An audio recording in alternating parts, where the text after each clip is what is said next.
Imagine this situation. So I'm speaking Portuguese and suddenly I start mixing Spanish words, or I'm speaking German and I realize I've defaulted to the English sentence structure instead of proper German word order, simply because German can get extremely tricky and complicated at times from this point of view. And what about false friends? I use the word confidently only to realize a moment later that it doesn't mean the same as in English. That's language interference, one of the hidden challenges of juggling multiple languages.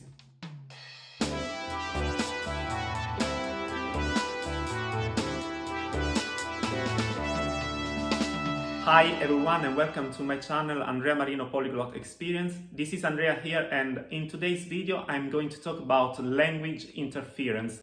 Language interference or cross-linguistic influence happens when one language affects another. It's not just vocabulary, it shows up in pronunciation, grammar, sentence structure, idioms, false friends. For me, it happens mostly between languages from the same family. For example, Russian and Polish, or Spanish and Portuguese. And with complex word order languages like German, I sometimes fall back on Italian or English structures because they feel more natural to me. Another type of language interference is idiomatic interference.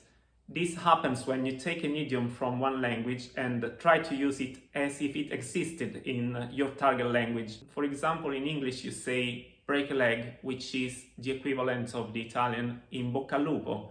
And in German, they say drück mir die Daumen, literally press your thumbs for me. And if you translate this literally in your target language, it just doesn't work. And then we have collocational interference. This is very common too.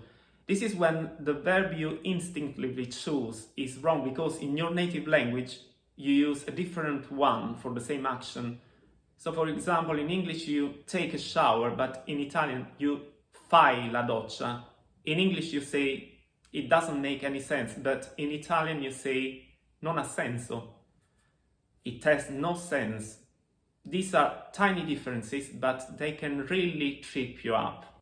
Now let's have a look at some practical ways to reduce interference. These are not just based on my own experience, but are grounded on research in linguistics. Here's what actually helps. Number one, awareness and focused practice. When your brain is in autopilot mode, it often defaults to the language that feels most active at the moment.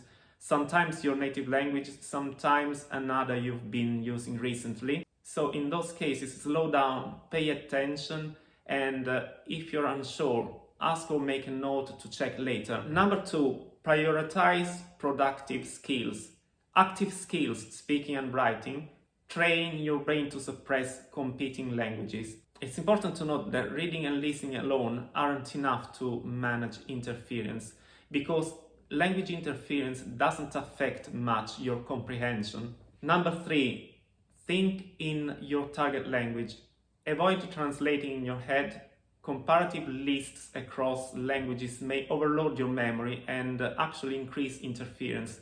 Number four, deliberate code switching practice. Switching between languages on purpose strengthens your brain's control system and makes it easier to keep languages separate when needed. Number five, use explicit language cues and contexts. Verbally or mentally label the language you're using. Associate each language with a particular context, time, or activity. This primes your brain to stay in the right language at the right time. Number six, highlight differences between languages. Focus on tricky areas like word order, idioms, and false friends.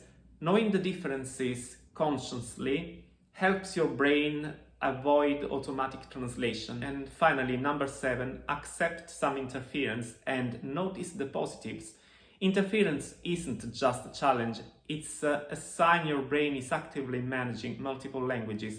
And research shows it can improve cognitive control and task switching, increase multilinguistic awareness, boost creativity and memory, and strengthen error detection and self-correction.